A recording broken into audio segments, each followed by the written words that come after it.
एक ओंकार सतगुर प्रसाद। मारो महला नौमा। माए मैं मन को मान न त्याग्यो, माया के मद जन्म सिरायो, राम भजन नहीं लाग्यो रहाओ। जम को डांडा परियो सिर ऊपर, सोबत तह जाग्यो, कहाँ होता अब कै पछुताए, छूटत नाहि न भाग्यो।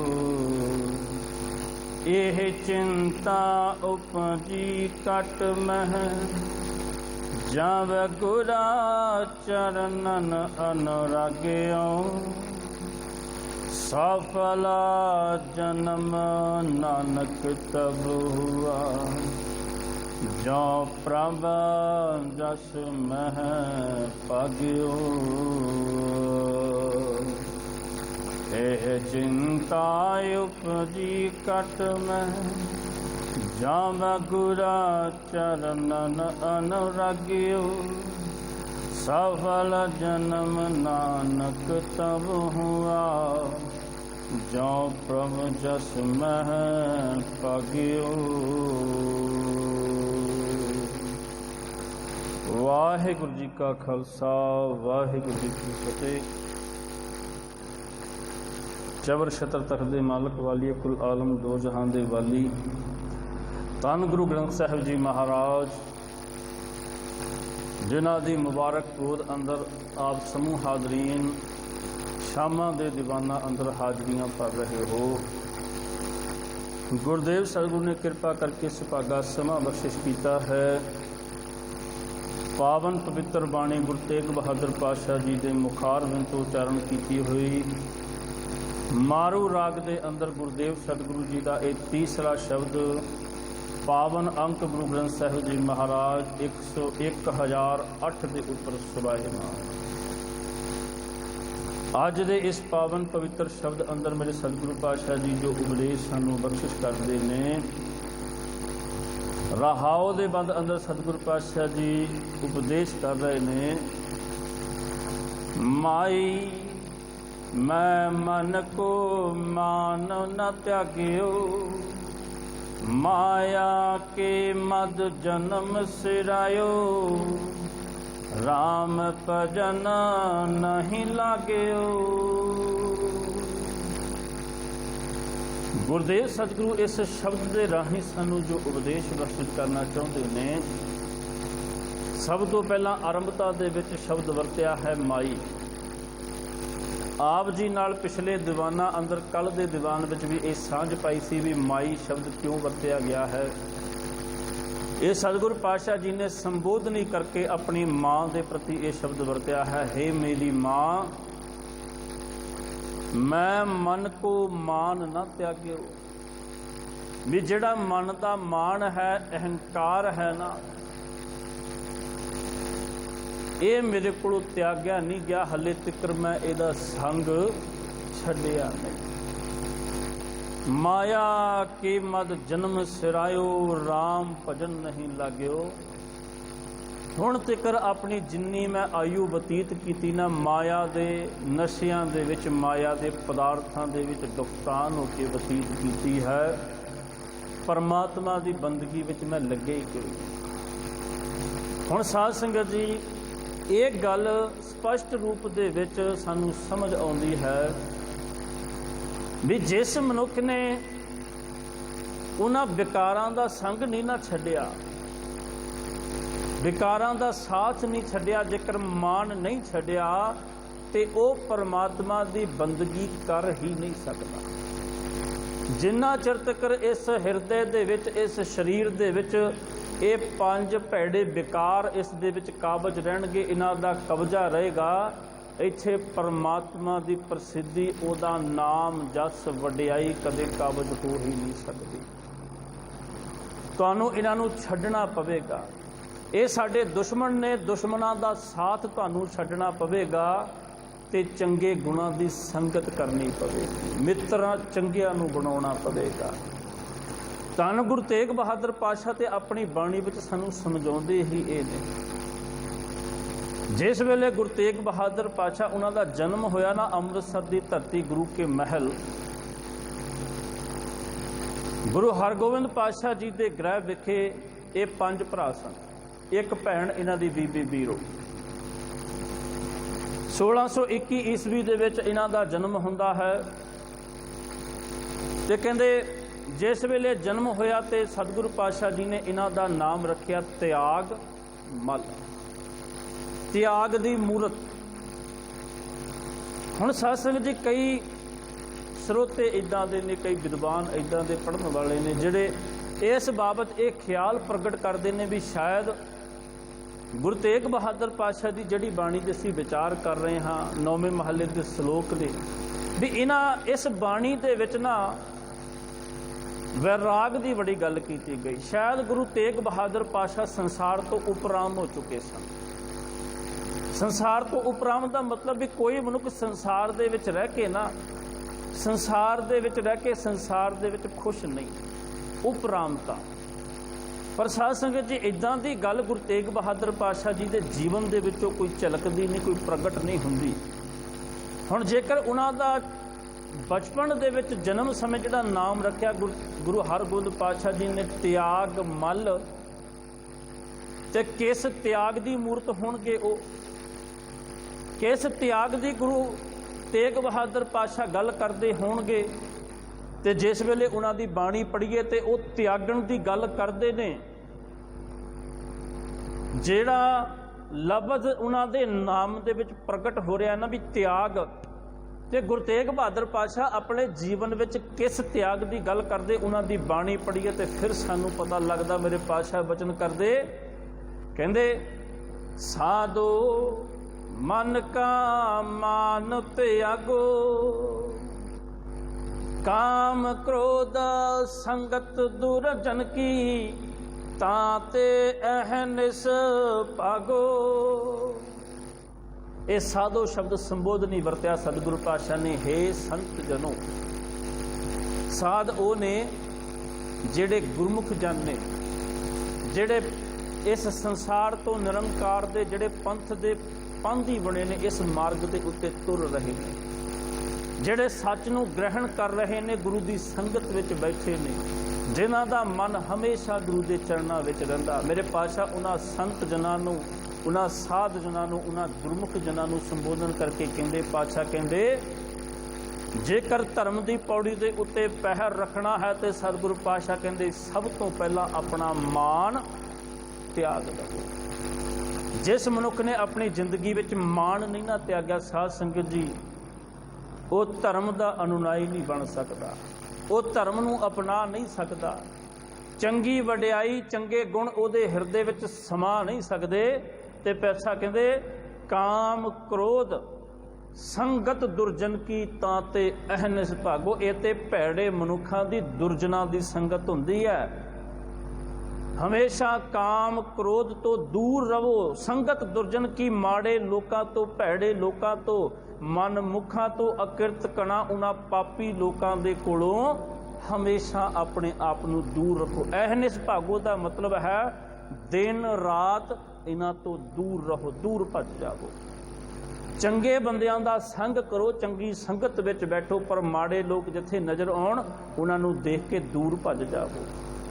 ਜਿਸ ਤਰ੍ਹਾਂ ਚੋਰ ਜਿਹੜੇ ਨੇ ਨਾ ਪੁਲਿਸ ਨੂੰ ਦੇਖ ਕੇ ਭੱਜ ਜਾਂਦੇ ਨੇ, ਜਿਸ ਤਰ੍ਹਾਂ ਇੱਕ ਚੂਹਾ ਬਿੱਲੀ ਨੂੰ ਦੇਖ ਕੇ ਦੂਰ ਭੱਜ ਜਾਂਦਾ, ਕਹਿੰਦੇ ਇਸ ਤਰ੍ਹਾਂ ਕਰਕੇ ਉਹ ਤੁਹਾਡੇ ਦੁਸ਼ਮਣ ਨੇ, ਇਹਨਾਂ ਦੇ ਕਦੇ ਲਾਗੇ ਨਾ ਜਾਓ, ਇਹਨਾਂ ਤੋਂ ਦੂਰ ਭੱਜ ਜਾਵੋ।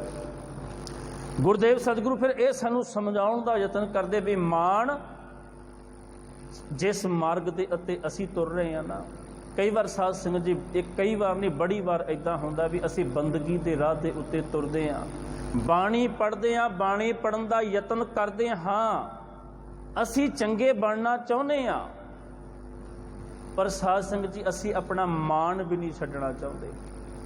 ਸਾਨੂੰ ਮਾਣ ਦੇ ਨਾਲ ਵੀ ਬੜਾ ਪ੍ਰੇਮ ਹੈ, ਅਸੀਂ ਮਾਣ ਵੀ ਆਪਣਾ ਛੱਡਣਾ ਨਹੀਂ ਚਾਹੁੰਦੇ, ਛੱਡ ਦੇਣਾ ਚਾਹੀਦਾ। ਬਾਬਾ ਕਬੀਰ ਸਾਹਿਬ ਕਹਿੰਦੇ, ਕਬੀਰ ਮਾਇਆ ਤਜੀ ਤਾਂ ਕਿਆ ਭਇਆ, ਜੋ ਮਾਣ ਤਜਿਆ ਨਹੀਂ ਜਾਏ।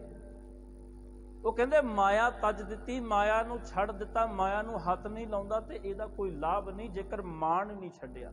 ਮਾਣ ਵੀ ਛੱਡਣਾ ਪਵੇਗਾ। ਤੇ ਮਾਣ ਸਾਧ ਸੰਗਤ ਜੀ ਇਦਾਂ ਦਾ ਹੈ, ਮਾਨ ਮੁਨੀ ਮੁਨਵਰ ਗਲੇ, ਮਾਨ ਸਭੈ ਕੋ ਖਾਏ।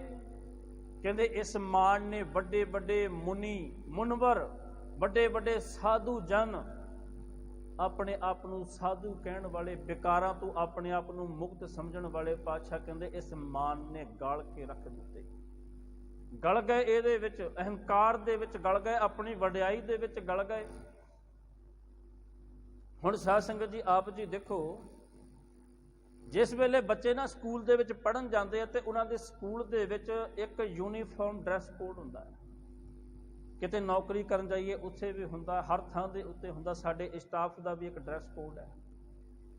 ਤੇ ਸਵਾਲ ਇਹ ਖੜਾ ਹੁੰਦਾ ਵੀ ਜਿਸ ਵੇਲੇ ਵਿਦਿਆਰਥੀ ਕਿਸੇ ਵਿਦਿਆਲਿਆ ਦੇ ਵਿੱਚ, ਕਿਸੇ ਕਾਲਜ ਦੇ ਵਿੱਚ ਪੜ੍ਹਨ ਜਾਂਦਾ, ਉਹਦਾ ਉਹ ਡਰੈਸ ਕੋਡ ਕਿਉਂ ਹੁੰਦਾ ਤੇ ਕੀ ਮਾਇਨੇ ਰੱਖਦਾ? ਉਹਦਾ ਡਰੈਸ ਕੋਡ ਇਹ ਮਾਇਨੇ ਰੱਖਦਾ ਹੈ, ਉੱਥੇ ਪੜ੍ਹਨ ਵਾਲੇ ਬੱਚਿਆਂ ਦੇ ਵਿੱਚ, ਵਿਦਿਆਰਥੀਆਂ ਵਿੱਚ ਬੜੇ ਇੱਦਾਂ ਦੇ ਹੋਣਗੇ ਜਿਹੜੇ ਬੜੇ ਅਮੀਰ ਘਰਾਣੇ ਨਾਲ ਸੰਬੰਧ ਰੱਖਦੇ ਹੋਣਗੇ, ਜਿਨ੍ਹਾਂ ਦੇ ਕੋਲ ਬੜੇ ਬੇਸ਼ਕੀਮਤੀ ਵਸਤਰ ਹੋਣਗੇ ਤਨ ਤੇ ਪਾਉਣ ਵਾਲੇ। ਬਹੁਤਾਤ ਬੱਚੇ ਇੱਦਾਂ ਦੇ ਹੋਣਗੇ ਜਿਹੜੇ ਮਿਡਲ ਫੈਮਿਲੀ ਦੇ ਨਾਲ, ਮਿਡਲ ਪਰਿਵਾਰਾਂ ਦੇ ਨਾਲ ਸੰਬੰਧ ਰੱਖਦੇ ਹੋਣਗੇ, ਤੇ ਬਹੁਤਾਤ ਉਹ ਹੋਣਗੇ ਜਿਹੜੇ ਗਰੀਬ ਪਰਿਵਾਰ ਦੇ ਨਾਲ ਸੰਬੰਧ ਰੱਖਦੇ ਨੇ। ਹੁਣ ਸਾਧ ਸੰਗਤ ਜੀ ਜੇਕਰ ਸਾਰਿਆਂ ਨੂੰ ਖੁੱਲ੍ਹ ਦੇ ਦਿੱਤੀ ਜਾਵੇ ਵੀ ਆਪਣੀ ਮਨਮਰਜ਼ੀ ਦੇ ਕੱਪੜੇ ਪਾ ਕੇ ਆਓ, ਇੱਕ ਅਮੀਰ ਦਾ ਬੱਚਾ ਤੇ ਬੜੇ ਬੇਸ਼ਕੀਮਤੀ ਕੱਪੜੇ ਪਾ ਕੇ ਆਵੇਗਾ, ਉਦੋਂ ਕੁਝ ਸਸਤੇ ਜਿਹੜੇ ਨੇ ਉਹ ਇੱਕ ਮਿਡਲ ਪਰਿਵਾਰ ਦਾ ਪਾਏਗਾ, ਤੇ ਇੱਕ ਗਰੀਬ ਬੱਚਾ ਤੇ ਉਹ ਤੇ ਵਿਚਾਰਾ ਜਿੱਦਾਂ ਦੇ ਉਹਦੇ ਕੋਲ ਹੋਣਗੇ, ਹੋ ਸਕਦਾ ਉਹ ਪਾਟੇ ਵੀ ਹੁਣ ਉਹ ਉਦਾਂ ਦੇ ਪਾ ਕੇ ਆਏਗਾ। ਤੇ ਜਦੋਂ ਉਹ ਸਾਰੇ ਬੱਚੇ ਇੱਕ ਲਾਈਨ ਦੇ ਵਿੱਚ ਖੜੇ ਹੋਣਗੇ ਨਾ, ਤੇ ਦੂਸਰੇ ਜਿਹੜੇ ਅਮੀਰ ਪਰਿਵਾਰਾਂ ਦੇ ਬੱਚੇ ਨੇ, ਹਾਈ ਸੁਸਾਇਟੀ ਵਿੱਚ ਰਹਿਣ ਵਾਲੇ, ਉਹ ਬੱਚੇ ਉਹਨਾਂ ਨੂੰ ਆਪਣੇ ਨਾਲ ਖੜਾ ਨਹੀਂ ਕਰਨਗੇ, ਉਹ ਉਹਨਾਂ ਤੋਂ ਥੋੜਾ ਫਾਸਲਾ ਬਣਾ ਕੇ ਰੱਖਣਗੇ। ਕਿਉਂ? ਕਿਉਂਕਿ ਅਸੀਂ ਅਮੀਰ ਘਰਾਣੇ ਦੇ ਹਾਂ, ਸਾਡੇ ਕੱਪੜੇ ਤੁਹਾਡੇ ਨਾਲੋਂ ਵੱਖਰੇ ਨੇ। ਹੋ ਸਕਦਾ ਉਹ ਸਟੂਡੈਂਟ ਹੁਣ ਆਪਸ ਦੇ ਵਿੱਚ ਇੱਕ ਦੂਸਰੇ ਵਿੱਚ ਭੇਦਭਾਵ ਨਾ ਰੱਖਣ, ਇੱਕ ਦੂਸਰੇ ਨੂੰ ਮਿੱਤਰ ਸਮਝਣ, ਪਰ ਸਾਧ ਸੰਗਤ ਜੀ ਇੱਕ ਨੇ ਮਾੜੇ ਕੱਪੜੇ ਪਾਏ, ਇੱਕ ਨੇ ਚੰਗੇ ਕੱਪੜੇ ਪਾਏ। ਜਿੰਨੇ ਮਾੜੇ ਕੱਪੜੇ ਪਾਏ ਨਾ, ਉਹਦੇ ਮਨ ਦੇ ਵਿੱਚ ਇਹ ਬਾਰ-ਬਾਰ ਇਹ ਸ਼ਬਦ ਗੂੰਜਣਗੇ ਵੀ ਤੂੰ ਇਹਨਾਂ ਦੇ ਲਾਇਕ ਨਹੀਂ, ਤੂੰ ਇਹਨਾਂ ਦੇ ਵਿੱਚ ਖੜੇ ਹੋਣ ਦੇ ਲਾਇਕ ਨਹੀਂ, ਕਿਉਂਕਿ ਤੇਰੇ ਕੱਪੜੇ ਬੜੇ ਗੰਦੇ ਨੇ, ਬੜੇ ਸਸਤੇ ਕੱਪੜੇ ਤੂੰ ਪਾ ਰੱਖੇ ਨੇ। ਤੇ ਇਹ ਗੱਲਾਂ ਕੀ ਕਰਦੀਆਂ ਨੇ? ਸਾਡੇ ਅੰਦਰ ਫਾਸਲਾ ਪੈਦਾ ਕਰਦੀਆਂ ਨੇ, ਸਾਡੇ ਅੰਦਰ ਮਤਭੇਦ ਪੈਦਾ ਕਰਦੀਆਂ ਨੇ, ਊਚ ਨੀਚਤਾ ਪੈਦਾ ਕਰਦੀਆਂ ਨੇ। ਜਿਸ ਕਰਕੇ ਸਮਾਨਤਾ ਦੇ ਵਾਸਤੇ ਵੀ ਬੱਚਿਆਂ ਦੇ ਅੰਦਰ, ਵਿਦਿਆਰਥੀਆਂ ਦੇ ਅੰਦਰ, ਇੱਥੇ ਤੱਕ ਟੀਚਰਾਂ ਦੇ ਅੰਦਰ ਵੀ ਇਹ ਫਾਸਲਾ ਪੈਦਾ ਨਾ ਹੋਵੇ, ਊਚ ਨੀਚਤਾ ਦਾ, ਵੱਡੇ ਤੇ ਛੋਟੇ ਦਾ, ਚੰਗੇ ਤੇ ਮਾੜੇ ਦਾ, ਗਰੀਬ ਤੇ ਅਮੀਰ ਦਾ। ਇਸ ਕਰਕੇ ਉਹਨਾਂ ਨੂੰ ਇੱਕ ਡਰੈਸ ਕੋਡ ਦਿੱਤਾ ਜਾਂਦਾ, ਚਾਹੇ ਕੋਈ ਅਮੀਰ ਹੋਵੇ ਚਾਹੇ ਗਰੀਬ, ਸਾਰਿਆਂ ਦੇ ਕੱਪੜੇ ਇੱਕ ਵਰਗੇ ਹੋਣਗੇ। ਇਹ ਡਰੈਸ ਕੋਡ ਇਸ ਕਰਕੇ ਹੁੰਦਾ ਹੈ। ਤੇ ਇੱਥੇ ਸਤਿਗੁਰ ਪਾਤਸ਼ਾਹ ਫਿਰ ਇਹੀਓ ਗੱਲ ਸਾਨੂੰ ਸਮਝਾਉਣ ਦਾ ਯਤਨ ਕਰਦੇ ਨੇ ਵੀ ਜਦੋਂ ਅਸੀਂ ਸੰਸਾਰ ਵਿੱਚ ਵਿਚਰਦੇ ਹਾਂ ਨਾ, ਅਸੀਂ ਆਲੀਸ਼ਾਨ ਬੰਗਲਿਆਂ ਦੇ ਵਿੱਚ ਰਹਿੰਦੇ ਹਾਂ, ਹਾਈ ਸੁਸਾਇਟੀ ਵਿੱਚ ਅਸੀਂ ਜੀਵਨ ਬਤੀਤ ਕਰਦੇ ਹਾਂ, ਸਾਡਾ ਰਹਿਣ ਸਹਿਣ, ਸਾਡਾ ਖਾਣ ਪੀਣ ਦੂਸਰਿਆਂ ਨਾਲੋਂ ਬੜਾ ਉੱਚਾ ਤੇ ਚੰਗਾ ਹੈ। ਸਾਡੇ ਹੱਥਾਂ ਦੇ ਵਿੱਚ ਪਾਏ ਹੋਏ ਉਹ ਗਹਿਣੇ, ਹੱਥਾਂ ਵਿੱਚ ਫੜੇ ਹੋਏ ਉਹ ਮਹਿੰਗੇ ਸੈੱਲ ਫੋਨ, ਹੀਰੇ ਮੋਤੀ ਜੜੀ ਤੇ ਪਾਈਆਂ ਹੋਈਆਂ ਉਹ ਛਾਪਾਂ, ਉਹ ਚੈਨਾ, ਬ੍ਰੈਸਲੇਟ ਇਤਿਆਦ ਸਾਨੂੰ ਦੂਸਰਿਆਂ ਨਾਲੋਂ ਉੱਚਾ ਕਰ ਰਹੇ ਨੇ। ਅਸੀਂ ਦੂਸਰਿਆਂ ਦੇ ਬਰਾਬਰ ਨਹੀਂ ਮਿਲ ਰਹੇ। ਇਸੇ ਕਰਕੇ ਸਾਧ ਸੰਗਤ ਜੀ ਜਿਸ ਵੇਲੇ ਗੁਰਦੁਆਰੇ ਆਈਏ ਨਾ, ਗੁਰਦੁਆਰਾ ਸਾਹਿਬ ਦੀ ਇਹ ਮਰਿਆਦਾ ਹੁੰਦੀ ਹੈ। ਤੁਸੀਂ ਕਿਸੇ ਹੋਟਲ ਦੇ ਵਿੱਚ, ਕਿਸੇ ਰੈਸਟੋਰੈਂਟ ਵਿੱਚ ਜਾਓ ਨਾ, ਉੱਥੇ ਤੁਸੀਂ ਆਪਣਾ ਜਿਹੜਾ ਟੇਬਲ ਬੁੱਕ ਕਰਨਾ ਨਾ, ਆਪਣੇ ਸਟੈਂਡਰਡ ਅਨੁਸਾਰ ਕਰ ਸਕਦੇ ਹੋ, ਆਪਣੇ ਅਹੁਦੇ ਅਨੁਸਾਰ ਕਰ ਸਕਦੇ ਹੋ। ਹਾਈ ਸਟੈਂਡਰਡ ਵਾਲਾ ਤੁਸੀਂ ਕਰ ਸਕਦੇ ਹੋ। ਹੋਟਲ ਵਿੱਚ ਤੁਸੀਂ ਚੰਗਾ ਡੀਲਕਸ ਰੂਮ ਵੀ ਲੈ ਸਕਦੇ ਹੋ, ਨਾਰਮਲ ਰੂਮ ਵੀ ਲੈ ਸਕਦੇ ਹੋ।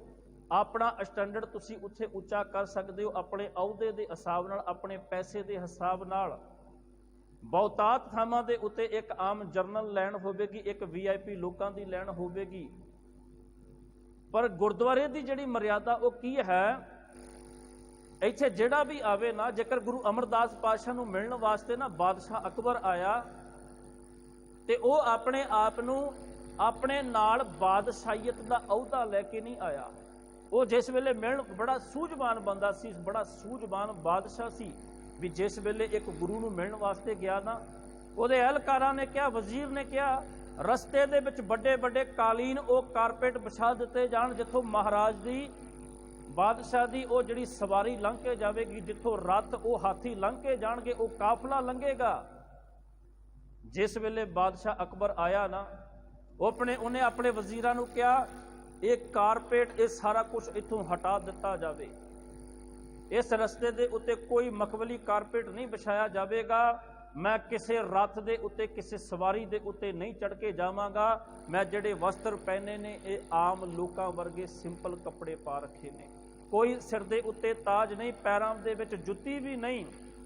ਵਜ਼ੀਰ ਨੇ ਇਹ ਸਾਰਾ ਕੁਝ ਦੇਖਦਿਆਂ ਹੋਇਆ ਪੁੱਛਿਆ, ਵਜ਼ੀਰ ਕਹਿਣ ਲੱਗਾ, ਬਾਦਸ਼ਾਹ ਆਪ ਤੇ ਬਾਦਸ਼ਾਹ ਹੋ, ਹਿੰਦੁਸਤਾਨ ਦੇ, ਸਲਤਨਤ ਦੇ ਵੱਡੇ, ਆਪ ਨੂੰ ਇਹ ਚੀਜ਼ਾਂ ਸ਼ੋਭਾ ਨਹੀਂ ਦਿੰਦੀਆਂ, ਤੁਹਾਡੇ ਪੈਰਾਂ ਵਿੱਚ ਜੁੱਤੀ ਨਹੀਂ, ਸਿਰ ਦੇ ਉੱਤੇ ਤਾਜ ਨਹੀਂ, ਹੀਰੇ ਆਦਿ ਜੜੇ ਤੁਸੀਂ ਉਹ ਕਲਗੀ ਸਿਰ ਦੇ ਉੱਤੇ ਨਹੀਂ ਸਜਾਈ, ਬੇਸ਼ਕੀਮਤੀ ਹੀਰਿਆਂ ਨਾਲ ਜੜੇ ਹੋਏ ਮੋਤੀ ਜੜੇ ਉਹ ਵਸਤਰ ਤੁਸੀਂ ਨਹੀਂ ਪਹਿਨੇ। ਕਹਿੰਦਾ ਤੁਹਾਡੇ ਅਹੁਦੇ ਨੂੰ ਸ਼ੋਭਾ ਨਹੀਂ ਦਿੰਦਾ, ਲੋਕ ਤੁਹਾਨੂੰ ਫਿਰ ਬਾਦਸ਼ਾਹ ਨਹੀਂ ਸਮਝਣਗੇ, ਤੁਸੀਂ ਇਦਾਂ ਦੇ ਕੱਪੜੇ ਪਾਓਗੇ। ਉਹ ਕਹਿਣ ਲੱਗਾ, ਭਲਿਆ ਧਰਮ ਦੇ ਮਾਰਗ ਦੇ ਉੱਤੇ ਤੁਰਨਾ ਹੋਵੇ, ਕਿਸੇ ਸਾਧੂ, ਕਿਸੇ ਪੈਗੰਬਰ, ਕਿਸੇ ਵਲੀ ਔਲੀਆ ਨੂੰ ਮਿਲਣ ਵਾਸਤੇ ਜਾਣਾ ਹੋਵੇ ਨਾ, ਉੱਥੇ ਆਪਣੀ ਅਮੀਰੀ ਦਾ, ਆਪਣੀ ਬਾਦਸ਼ਾਹੀਅਤ ਦਾ ਅਹੰਕਾਰ ਮਾਣ ਨਾਲ ਲੈ ਕੇ ਨਹੀਂ ਜਾਈਦਾ, ਉੱਥੇ ਹਮੇਸ਼ਾ ਜਾਈਏ ਤੇ ਨੀਵੇਂ ਹੋ ਕੇ ਜਾਈਦਾ, ਉਹ ਨੀਵੇਂ ਹੋ ਕੇ ਜਾਈਦਾ ਉਸ ਰਸਤੇ ਦੇ ਉੱਤੇ। ਇਸ ਕਰਕੇ ਕਹਿੰਦਾ, ਕੋਈ ਰੱਥ, ਕੋਈ ਸਾਜੋ ਸਮਾਨ, ਕੋਈ ਫੌਜਾਂ ਮੈਂ ਨਾਲ ਲੈ ਕੇ ਨਹੀਂ ਜਾਵਾਂਗਾ। ਨੰਗੇ ਪੈਰੀ ਗੁਰੂ ਅਮਰਦਾਸ ਪਾਤਸ਼ਾਹ ਨੂੰ ਮਿਲਣ ਵਾਸਤੇ ਗਏ। ਸਿੱਖਾਂ ਨੇ ਜਾ ਕੇ ਦੱਸਿਆ, ਸਤਿਗੁਰੂ ਪਾਤਸ਼ਾਹ, ਬਾਦਸ਼ਾਹ ਅਕਬਰ ਤੁਹਾਨੂੰ ਮਿਲਣ ਵਾਸਤੇ ਆਇਆ ਹੈ। ਬਾਦਸ਼ਾਹ ਕਹਿੰਦੇ, ਬੜੀ ਚੰਗੀ ਗੱਲ ਹੈ, ਜੀ ਆਇਆਂ ਨੂੰ ਜਿਹੜਾ ਮਿਲਣ ਵਾਸਤੇ ਆਇਆ ਗੁਰੂ ਨਾਨਕ ਦੇ ਦਰਬਾਰ ਦੇ ਵਿੱਚ। ਪਰ ਬਾਦਸ਼ਾਹ ਅਕਬਰ ਨੂੰ ਜਾ ਕੇ ਕਹੋ ਵੀ ਪਹਿਲਾਂ ਜਾ ਕੇ ਪੰਗਤ ਦੇ ਵਿੱਚ ਬੈਠ ਕੇ ਉਹ ਲੰਗਰ ਛਕੇ, ਗੁਰੂ ਕਾ ਲੰਗਰ, ਜਿਹੜਾ ਲੰਗਰ ਤਿਆਰ ਹੋਇਆ ਨਾ, ਉਸ ਪੰਗਤ ਦੇ ਵਿੱਚ ਬੈਠ ਕੇ ਉਹ ਲੰਗਰ ਛਕੇ, ਲੰਗਰ ਛਕ ਕੇ ਫਿਰ ਉਹਦੇ ਨਾਲ ਮਿਲਾਪ ਕਰਾਂਗੇ। ਏਦਾਂ ਹੁਕਮ ਹੋਇਆ। ਜਾ ਕੇ ਬਾਦਸ਼ਾਹ ਅਕਬਰ ਨੂੰ ਦੱਸਿਆ ਵੀ ਗੁਰੂ ਪਾਤਸ਼ਾਹ ਦਾ ਹੁਕਮ ਹੈ, ਪਹਿਲਾਂ ਲੰਗਰ ਗ੍ਰਹਿਣ ਕਰੋ। ਤੇ ਸਾਧ ਸੰਗਤ ਜੀ, ਗੁਰਦੁਆਰਿਆਂ ਵਿੱਚ ਨਾ ਇਹ ਵੀ ਮਰਿਆਦਾ ਹੁੰਦੀ ਹੈ ਵੀ ਸਭ ਤੋਂ ਪਹਿਲਾਂ ਨਾ ਜਿਹੜਾ ਲੰਗਰ ਘਰ ਹੁੰਦਾ, ਜਿੱਥੇ ਲੰਗਰ ਵਰਤਦਾ ਨਾ, ਉਹ ਦਰਬਾਰ ਸਭ ਤੋਂ ਪਹਿਲਾਂ ਬਣਾਇਆ ਜਾਂਦਾ, ਉਹਦਾ ਗੇਟ ਜਿਹੜਾ ਨਾ ਉਹ ਸਭ ਤੋਂ ਪਹਿਲਾਂ ਰੱਖਿਆ ਜਾਂਦਾ, ਵੀ ਕੋਈ ਵੀ ਜਿਹੜਾ ਗੁਰਦੁਆਰਾ ਸਾਹਿਬ ਆਇਆ ਨਾ, ਉਹ ਪਹਿਲਾਂ ਪ੍ਰਸ਼ਾਦਾ ਛਕੇ, ਪਹਿਲਾਂ ਆਪਣੀ ਸਰੀਰ ਦੀ ਭੁੱਖ ਪਿਆਸ ਮਿਟਾਵੇ, ਉਸ ਤੋਂ ਬਾਅਦ ਵਿੱਚ ਸੰਗਤ ਵਿੱਚ ਬਹਿ ਕੇ ਉਹ ਪਰਮਾਤਮਾ ਦਾ ਹਰ ਜਸ ਸੁਣੇ। ਕਿਉਂਕਿ ਸਾਧ ਸੰਗਤ ਜੀ, ਬੜੇ ਇਦਾਂ ਦੇ ਵੀ ਲੋਕ ਹੋਣਗੇ ਜਿਹੜੇ ਸਿਰਫ ਲੰਗਰ ਹੀ ਛਕਣ ਆਉਂਦੇ ਨੇ, ਤੇ ਗੁਰੂ ਦਾ ਘਰ ਤੇ ਹਰ ਵਾਸਤੇ ਖੁੱਲਿਆ ਹੋਇਆ। ਜਿਸ ਵੇਲੇ ਬਾਦਸ਼ਾਹ ਨੂੰ ਇਹ ਗੱਲ ਪਤਾ ਲੱਗੀ, ਕਹਿੰਦਾ ਠੀਕ ਹੈ। ਜਾ ਕੇ ਲੰਗਰ ਘਰ ਦੇ ਵਿੱਚ ਗਏ, ਉੱਥੇ ਆਮ ਉਹ ਪੰਕਤੀਆਂ ਲੱਗੀਆਂ ਹੋਈਆਂ ਜਿਨ੍ਹਾਂ ਦੇ ਵਿੱਚ ਹਰ ਵਰਗ ਦਾ, ਜਿਹਦੇ ਵਿੱਚ ਗਰੀਬ ਲੋਕ ਵੀ, ਉਹ ਦੁਕਾਰੇ ਹੋਏ ਲੋਕ ਵੀ ਬੈਠੇ ਉਹਦੇ ਵਿੱਚ ਪ੍ਰਸ਼ਾਦਾ ਛਕ ਰਹੇ। ਬਾਦਸ਼ਾਹ ਅਕਬਰ ਵੀ ਉਹਨਾਂ ਦੇ ਵਿੱਚ ਬੈਠ ਕੇ ਫਿਰ ਪ੍ਰਸ਼ਾਦਾ ਛਕ ਰਿਹਾ ਹੈ। ਕਿਸੇ ਦੇ ਨਾਲ ਕੋਈ ਭੇਦਭਾਵ ਨਹੀਂ, ਬਾਦਸ਼ਾਹ ਵਾਸਤੇ ਕੋਈ ਅਲੱਗ ਤੋਂ ਪੰਕਤੀ ਨਹੀਂ ਲਵਾਈ ਗਈ, ਵੱਡਾ ਸਿੰਘਾਸਨ ਨਹੀਂ ਲਵਾਇਆ, ਉਹਦੇ ਵਾਸਤੇ ਕੋਈ ਅਲੱਗ ਤੋਂ ਲੰਗਰ ਵੀ ਤਿਆਰ ਨਹੀਂ ਕੀਤਾ ਗਿਆ ਵੀ ਇੱਥੇ ਹੋਵੇ ਵੀ ਉਹਦੇ ਵਾਸਤੇ VIP ਬੰਦਾ ਹੈ ਤੇ ਪਨੀਰ ਇਤਿਆਦਿ ਦੀਆਂ ਸਬਜ਼ੀਆਂ ਬਣਾਈਆਂ ਜਾਣ, 36 ਪ੍ਰਕਾਰ ਦੇ ਭੋਜਨ ਬਣਾਈ ਜਾਣ, ਨਹੀਂ। ਜਿਹੜੀ ਦਾਲ ਫੁਲਕਾ ਸਾਰਿਆਂ ਵਾਸਤੇ, ਉਹਦੇ ਵਾਸਤੇ ਉਹਨੇ ਬੈਠ ਕੇ ਛਕਿਆ। ਛਕ ਕੇ ਬੜਾ ਪ੍ਰਸੰਨ ਹੋਇਆ ਗੁਰੂ ਕਾ ਲੰਗਰ ਛਕ ਕੇ, ਤੇ ਫਿਰ ਗੁਰੂ ਅਮਰਦਾਸ ਪਾਤਸ਼ਾਹ ਨਾਲ ਮਿਲਾਪ ਕੀਤਾ, ਉਹਨਾਂ ਦੇ ਦਰਸ਼ਨ ਕੀਤੇ। ਇਹ ਮਰਿਆਦਾ ਸਾਧ ਸੰਗਤ ਜੀ ਗੁਰੂ ਘਰ ਦੀ, ਜਿਹੜੀ ਸਾਡੇ ਅੰਦਰੋਂ ਊਚ ਨੀਚਤਾ ਦਾ ਭੇਦ ਜਿਹੜਾ ਨਾ ਉਹ ਖਤਮ ਕਰਦੀ ਹੈ, ਸਾਰਿਆਂ ਨੂੰ ਇੱਕ ਬਰਾਬਰ। ਹੁਣ ਦੇਖੋ, ਆਪ ਜੀ ਗੁਰੂ ਚਰਨਾਂ ਵਿੱਚ, ਗੁਰੂ ਹਜ਼ੂਰੀ ਵਿੱਚ ਆਪ ਜੀ ਸਾਰੇ ਬਿਰਾਜਮਾਨ ਬੈਠੇ ਹੋ। ਇੱਥੇ ਜੇਕਰ ਹੁਣੇ ਕੋਈ ਹਿੰਦੁਸਤਾਨ ਦਾ ਬਾਦਸ਼ਾਹ ਵੀ ਆ ਜਾਵੇ ਨਾ, ਉਹ ਵੀ ਇੱਥੇ ਤੁਹਾਡੇ ਵਿਚਕਾਰ ਹੀ ਬੈਠੇਗਾ, ਉਹਨੂੰ ਕੋਈ ਵੱਖਰਾ ਅਹੁਦਾ ਲਾ ਕੇ ਨਹੀਂ ਦਿੱਤਾ ਜਾਵੇਗਾ, ਕਿਸੇ ਵੱਖਰੇ ਸਿੰਘਾਸਨ ਤੇ ਨਹੀਂ ਬੈਠੇਗਾ। ਉਹ ਤੁਹਾਡੇ ਬਰਾਬਰ ਬੈਠੇਗਾ। ਇਹ ਹੈ ਸਮਾਨਤਾ ਸਾਡੇ ਅੰਦਰ, ਬਰਾਬਰਤਾ। ਤੇ ਸਤਿਗੁਰ ਪਾਤਸ਼ਾਹ ਨੇ ਸਾਨੂੰ ਇਹ ਬਖਸ਼ਿਸ਼ ਕੀਤੀ। ਤੇ ਸਤਿਗੁਰ ਪਾਤਸ਼ਾਹ ਕਹਿੰਦੇ ਆਪਣਾ ਮਾਣ ਜਿਹੜਾ ਹੈ ਨਾ, ਦੂਸਰਿਆਂ ਨੂੰ, ਆਪਣੇ ਆਪ ਨੂੰ ਦੂਸਰਿਆਂ ਤੋਂ ਉੱਚਾ ਸਮਝਦਾ ਹੈ, ਆਪਣੇ ਆਪ ਨੂੰ ਦੂਸਰਿਆਂ ਨਾਲੋਂ ਉੱਚਾ ਗਿਣਦਾ, ਇਸ ਮਾਣ ਨੂੰ ਲਾ ਦੇ, ਇਸ ਮਾਣ ਨੂੰ ਲਾ ਦੇ ਨਾਲੋਂ। ਇਸ ਕਰਕੇ ਸਤਿਗੁਰ ਪਾਤਸ਼ਾਹ ਕਹਿੰਦੇ ਨੇ ਵੀ ਸਾਧੋ ਮਨ ਕਾ ਮਾਨ ਤਿਆਗੋ। ਕਹਿੰਦੇ ਇੱਕ ਇਨਸਾਨ ਸੀ ਬੜਾ ਅਮੀਰ ਤੇ ਧਨਾੜ ਬੰਦਾ, ਬੜਾ ਧਨ ਪਦਾਰਥ, ਬੜਾ ਪੈਸਾ ਉਹਦੇ ਕੋਲੇ। ਕਿਸੇ ਸਾਧੂ ਨੂੰ ਜਾ ਕੇ ਮਿਲਿਆ ਤੇ ਸੁਣਿਆ, ਕਹਿੰਦਾ ਮੈਨੂੰ ਮਨ ਨੂੰ ਸ਼ਾਂਤੀ ਕੋਈ ਨਹੀਂ, ਬੜਾ ਪਰੇਸ਼ਾਨ ਰਹਿਣਾ, ਧਨ ਪਦਾਰਥ ਪੈਸਾ ਦੌਲਤ ਮੇਰੇ ਕੋਲੇ ਬਹੁਤ। ਉਹ ਸਾਧੂ ਕਹਿਣ ਲੱਗਾ ਭਲਿਆ ਏਦਾਂ ਕਰ, ਜਿਹੜੀ ਮਾਇਆ ਦੇ ਪਿੱਛੇ ਤੂੰ ਤੁਰਿਆ ਫਿਰਦਾ ਨਾ, ਧਨ ਪਦਾਰਥਾਂ ਦੇ ਪਿੱਛੇ, ਇਹਨਾਂ ਦਾ ਸੰਗ ਛੱਡ ਦੇ। ਇਹ ਆਮ ਲੋਕਾਂ ਵਿੱਚ ਵੰਡਦੇ, ਲੋੜਵੰਦਾਂ ਵਿੱਚ। ਕਹਿੰਦਾ ਠੀਕ ਹੈ, ਫਿਰ ਸ਼ਾਂਤੀ ਮਿਲੇਗੀ? ਕਹਿੰਦੇ ਮਿਲੇਗੀ। ਕਹਿੰਦੇ ਇਸੇ ਤਰ੍ਹਾਂ ਕੀਤਾ। ਬੱਚਿਆਂ ਦੇ ਵਾਸਤੇ ਪੜ੍ਹਨ ਵਾਸਤੇ ਇੱਕ ਸਕੂਲ ਬਣਾ ਦਿੱਤਾ, ਇੱਕ ਥਾਂ ਦੇ ਉੱਤੇ ਕੋਈ ਮੰਦਿਰ ਗਿਰਜਾ ਘਰ ਉਹ ਬਣਵਾ ਦਿੱਤਾ, ਥਾਂ ਥਾਂ ਤੇ ਪਾਣੀ ਪੀਣ ਵਾਸਤੇ ਪਿਆਊ ਲਵਾ ਦਿੱਤੇ। ਉਹਨੇ ਲੋਕਾਂ ਦੇ ਵਿੱਚ ਭਲਾਈ ਦਾ ਕੰਮ ਬੜਾ ਕੀਤਾ। ਜਿੱਥੇ ਸਾਧ ਸੰਗਤ ਜੀ ਸਕੂਲ ਬਣਾਇਆ ਨਾ, ਉਸ ਸਕੂਲ ਦੇ ਉੱਤੇ ਵੀ ਆਪਣੇ ਨਾਮ ਦਾ ਬੋਰਡ ਲਾ ਦਿੱਤਾ। ਜਿੱਥੇ ਮੰਦਿਰ ਬਣਾਇਆ, ਉਹ ਮੰਦਿਰ ਦੇ ਉੱਤੇ ਵੀ ਬੋਰਡ ਲਾ ਦਿੱਤਾ ਆਪਣੇ ਨਾਂ ਦਾ। ਚਰਚ ਬਣਾਈ, ਉੱਥੇ ਵੀ ਬੋਰਡ ਲਾ ਦਿੱਤਾ। ਜਿੱਥੇ ਪਾਣੀ ਪੀਣ ਵਾਸਤੇ ਪਿਆਊ ਲਾਏ, ਉਹਨਾਂ ਤੇ ਵੀ ਨਾਮ ਲਿਖ ਲਿਖ ਕੇ ਲਾ ਦਿੱਤਾ। ਤੇ ਆਏ ਗਏ ਬੜੇ ਲੋਕੀ ਮੰਦਿਰਾਂ ਵਿੱਚ ਆਉਂਦੇ ਨੇ, ਸਕੂਲਾਂ ਵਿੱਚ ਬੱਚੇ ਪੜ੍ਹਦੇ ਨੇ। ਤੇ ਇੱਕ ਦਿਨ ਉਹ ਸਾਧੂ ਫਿਰ ਮਿਲਿਆ, ਕਹਿੰਦਾ ਭਲਿਆ ਹੁਣ ਸ਼ਾਂਤ ਹੋ ਗਿਆ ਕਿ ਨਹੀਂ? ਕਹਿੰਦਾ ਜੀ ਸ਼ਾਂਤੀ ਹੱਲੇ ਵੀ ਨਹੀਂ ਮਿਲੀ। ਤੇ ਕਹਿੰਦੇ ਤੂੰ ਕੀਤਾ ਕੀ? ਕਹਿੰਦੇ ਆਹ ਦੇਖੋ, ਆਹ ਮੰਦਿਰ ਮੈਂ ਬਣਾਇਆ ਮੇਰੇ ਨਾਮ ਦੇ ਨਾਲ। ਜਿਹਦਾ ਤੁਸੀਂ ਸੁਣੇ ਹੋਣਗੇ ਉਹ ਬਿਰਲਾ ਮੰਦਿਰ, ਉਹ ਟਾਟਾ ਬਿਰਲਾ ਦੇ ਨਾਮ ਤੋਂ ਬਣੇ ਨੇ। ਪਰ ਮੈਂ ਕਿਸੇ ਬੰਦੇ ਦਾ ਮੈਂ ਨਾਮ ਨਹੀਂ ਲੈਣਾ ਚਾਹੁੰਦਾ, ਮਾਫ ਕਰਨਾ, ਉਦਾਹਰਣ ਦੇ ਰਿਹਾ। ਉਹ ਕਹਿੰਦਾ ਵੀ ਆਹ ਮੰਦਿਰ ਇਹ ਮੈਂ ਬਣਾਇਆ, ਆਹ ਸਕੂਲ ਵੇਖੋ ਮੇਰਾ ਨਾਮ ਲਿਖਿਆ, ਇਹ ਮੈਂ ਬਣਾਇਆ, ਆਹ ਪਿਆਊ ਮੈਂ ਲਵਾਏ ਨੇ। ਕਹਿੰਦੇ ਉਹ ਸਾਧੂ ਕਹਿਣ ਲੱਗਾ ਭਲਿਆ ਜਿਹੜਾ ਧਨ ਪਦਾਰਥ ਸੀ ਤੇਰੇ ਕੋਲੇ, ਜਿਹਦਾ ਮਾਣ ਪਹਿਲਾਂ ਕਰੀ ਫਿਰਦਾ ਸੀ ਨਾ, ਅੱਜ ਲੋਕਾਂ ਦੇ ਵਿੱਚ ਵੰਡ ਵੀ ਦਿੱਤਾ, ਸਕੂਲ ਕਾਲਜ ਮੰਦਿਰ ਇਤਿਆਦ ਬਣਾ ਵੀ ਦਿੱਤੇ, ਪਰ ਅੱਜ ਅਹੰਕਾਰ ਪਹਿਲਾਂ ਨਾਲੋਂ ਜ਼ਿਆਦਾ ਤਕੜਾ ਕਰ ਲਿਆ ਵੀ ਮੈਂ ਬਣਾਇਆ। ਅੱਜ ਅਹੰਕਾਰ ਫਿਰ ਵੱਧ ਗਿਆ, ਮਾਣ ਫਿਰ ਵੱਧ ਗਿਆ। ਕੀ? ਇਹ ਮੈਂ ਬਣਾਇਆ ਜੀ, ਆ ਮੇਰਾ ਨਾਮ ਲਿਖਿਆ ਜੀ, ਮੈਂ ਬਣਾਇਆ। ਇਹ ਦਾਨ ਮੈਂ ਕੀਤਾ ਜੀ, ਇਹ ਭਲਾ ਕੰਮ ਮੈਂ ਕੀਤਾ। ਪਾਤਸ਼ਾਹ ਕਹਿੰਦੇ ਮਾਣ ਤੇ ਫਿਰ ਚੱਕੀ ਫਿਰਦਾ ਹੈ। ਉਹ ਸਾਧੂ ਕਹਿੰਦਾ ਮਾਣ ਤੇ ਫਿਰ ਨਾਲ ਧੋਈ ਫਿਰਦਾ, ਸ਼ਾਂਤੀ ਕਿੱਥੋਂ ਮਿਲੇਗੀ? ਇਹਦਾ ਸੰਗ ਛੱਡ ਦੇ, ਮਾਣ ਨੂੰ ਛੱਡ ਦੇ ਆਪਣੀ ਜ਼ਿੰਦਗੀ। ਤੇ ਸਾਧ ਸੰਗਤ ਜੀ, ਮਾਣ ਇੱਕ ਵਡਿਆਈ ਹੁੰਦੀ, ਇੱਕ ਅਹੰਕਾਰ ਹੁੰਦਾ, ਇਹਨੂੰ ਛੱਡਣਾ ਵੀ ਸੌਖਾ ਨਹੀਂ, ਬੜਾ ਮੁਸ਼ਕਲ ਹੈ।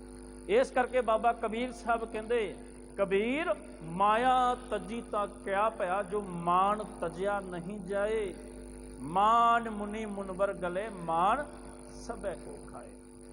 ਉਹ ਤੇ ਮਾਣ ਖਾ ਜਾਂਦਾ, ਲੋਕਾਂ ਨੂੰ ਗਾਲ ਕੇ ਰੱਖ ਦਿੰਦਾ। ਜ਼ਿੰਦਗੀ ਇਹ ਤੋਂ ਬਚਣਾ ਬੜਾ ਮੁਸ਼ਕਲ ਹੁੰਦਾ। ਜੇਕਰ ਗੁਰੂ ਦੀ ਕਿਰਪਾ ਹੋ ਜਾਵੇ ਤੇ ਸਾਧ ਸੰਗਤ ਜੀ ਬੰਦਾ ਬਚ ਸਕਦਾ ਹੈ।